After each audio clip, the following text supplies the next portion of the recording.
하늘에 계신 우리 아버지, 아버지의 이름을 거룩하게 하시며 아버지의 나라가 오게 하시며 아버지의 뜻이 하늘에서와 같이 땅에서도 이루어지게 하소서. 오늘 우리에게 일용할 양식을 주시고 우리가 우리에게 잘못한 사람을 용서하여 준 것 같이 우리 죄를 용서하여 주시고 우리를 시험에 빠지지 않게 하시고 악에서 구하소서. 나라와 권능과 영광이 영원히 아버지의 것입니다. 아멘.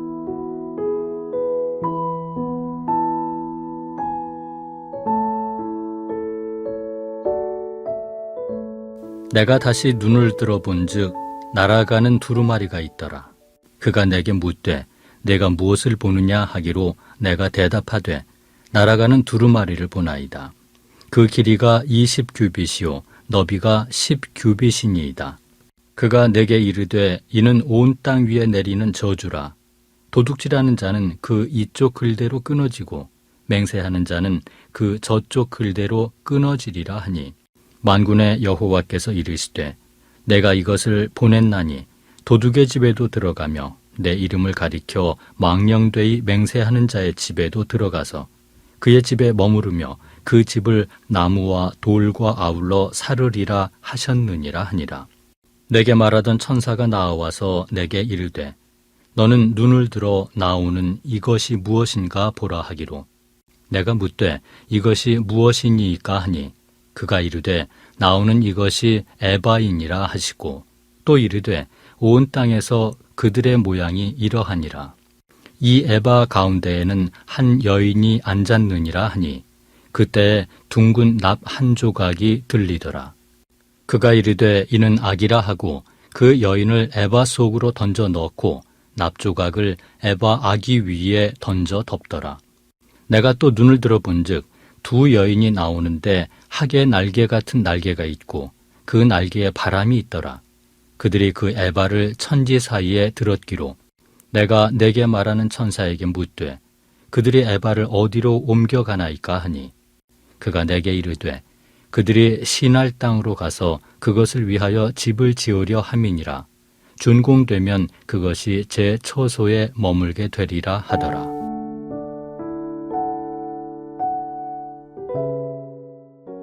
오늘 본문은 스가랴가 체험한 8개의 환상 중에 6번째와 7번째 환상을 말씀합니다.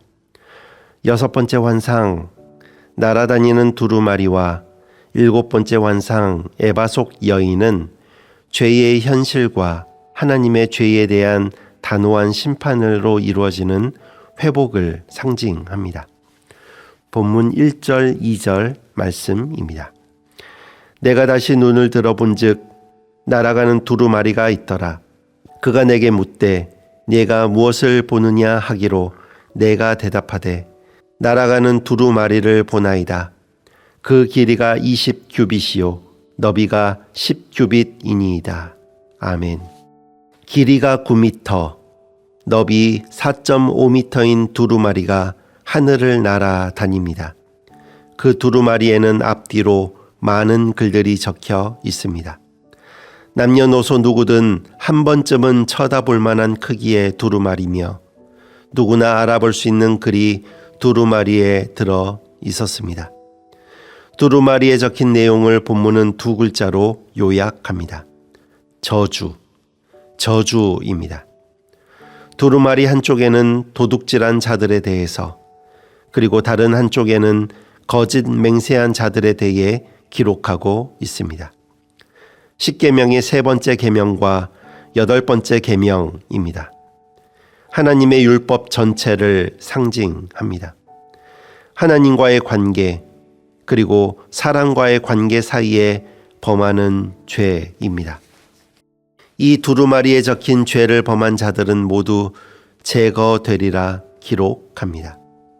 그리고 이 두루마리에 기록된 내용은 반드시 성취될 것을 말씀하고 있습니다. 하나님의 말씀을 어긴 모든 자에게 내려질 저주입니다. 하나님의 심판은 반드시 이루어집니다. 그런데 죄는 단순히 개인의 문제가 아닙니다. 죄는 개인뿐만 아니라 공동체 전체에 영향을 미칩니다. 하나님은 거짓과 도둑질로 가득한 백성의 삶을 보시며 죄에서 돌이키기를 인내하며 기다리십니다. 하지만 기억해야 할 것은 하나님께서 죄를 결코 묵과하지 않으신다는 사실입니다. 하나님은 잘못을 알고도 모르는 척 하시거나 그대로 넘기지 않으십니다. 여러분, 모든 죄는 하나님 앞에 명백히 드러납니다. 그리고 우리는 하나님의 말씀으로 심판을 받습니다. 이것이 하나님의 공의입니다. 죄를 가볍게 여기는 세상 가운데 살아가는 저와 여러분은 이 하나님의 공의를 기억해야 합니다. 죄에 민감해야 합니다. 말씀과 기도로 날마다 나를 돌아보아야 합니다. 하나님께서 허락하신 시간 가운데 우리는 정결한 삶을 살기를 늘 힘써야 합니다. 그리고 서로를 위해 기도하며 회개와 용서가 있는 공동체, 주님의 기쁨이 되는 생명의 공동체를 세워가야 합니다. 오늘도 죄를 멀리하기를 힘쓰고 서로가 믿음의 공동체, 생명의 공동체를 세워가기를 힘쓰는 저와 여러분이 될 수 있기를 바랍니다. 본문 6절입니다. 내가 묻되 이것이 무엇이니까 하니 그가 이르되 나오는 이것이 에바이니라 하시고 또 이르되 온 땅에서 그들의 모양이 이러하니라. 아멘. 스가랴가 본 7번째 환상은 에바 속 여인의 환상입니다.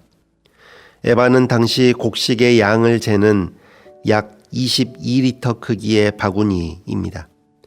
그런데 이 에바를 조작하는 죄, 곡식의 양을 속여서 이웃으로부터 부당한 이익을 취하는 죄가 널리 퍼져 있었습니다.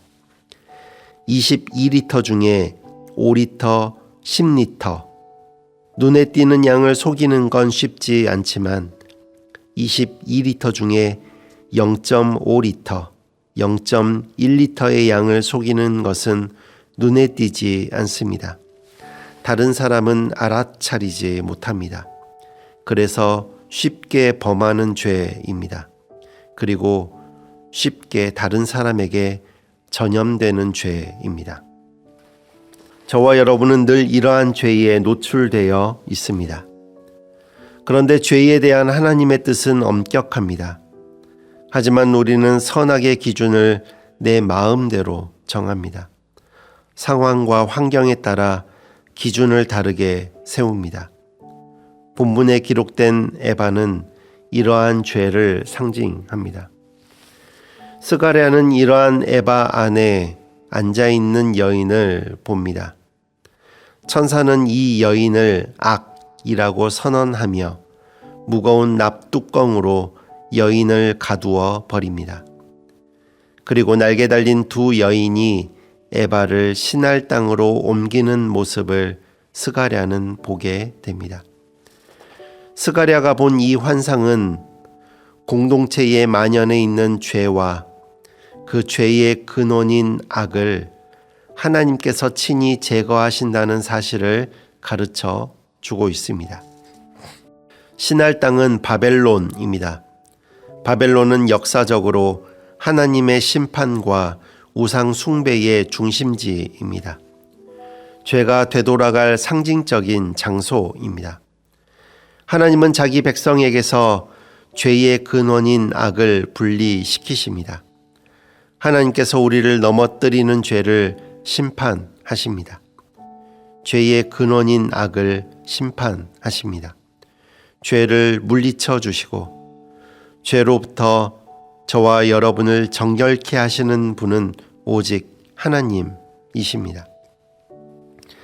하나님께서 하나님의 그 회복의 때에 그의 백성에게서 악을 철저하게 분리시키신다는 이 말씀은 죄 가운데 그리고 죄의 근원인 악의 틈바구니에 살아가는 저와 여러분에게 참 소망이 되는 말씀입니다.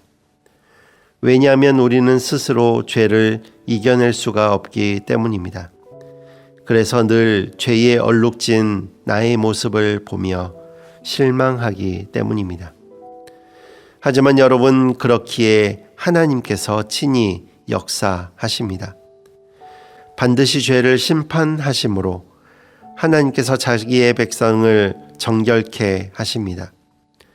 하나님은 결코 우리를 정죄하는 데에서 끝내지 않으십니다. 회개와 용서로 다시 우리를 세우시기를 원하시는 분, 우리 하나님이십니다. 말씀을 맺겠습니다. 여러분, 성도는 언제나 악을 멀리해야 합니다. 죄는 손대지 말아야 합니다. 죄짓기 쉬운 환경과 거리를 두어야 합니다.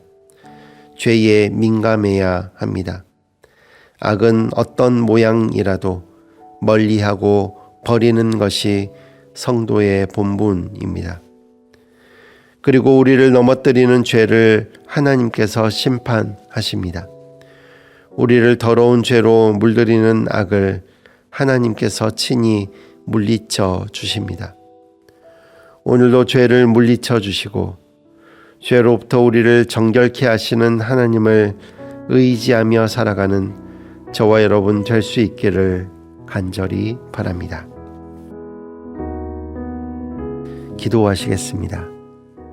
사랑의 하나님, 저희를 하나님의 자녀 삼으신 은혜에 감사드리며 오늘도 하나님께만 영광 돌리는 삶을 살아가게 하옵소서. 오늘도 내려주신 생명의 말씀으로 살기를 원합니다. 하나님께서 주신 말씀을 마음에 담고 살아내게 하옵소서. 오늘도 죄 가운데 살아가는 저희를 지켜 주옵소서.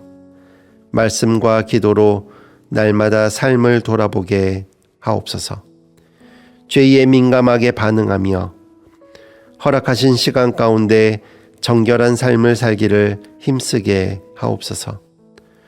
저희를 넘어뜨리는 죄, 그 죄의 근원인 악을 친히 심판하시는 하나님께서 우리의 하나님임을, 우리의 아버지임을 기억하며 오늘도 힘내어 살아가는 하나님의 자녀 되게 하여 주옵소서. 예수님의 이름으로 기도드립니다. 아멘. 오늘 주신 말씀에 따른 더 깊은 묵상과 기도를 이어가시기 바랍니다.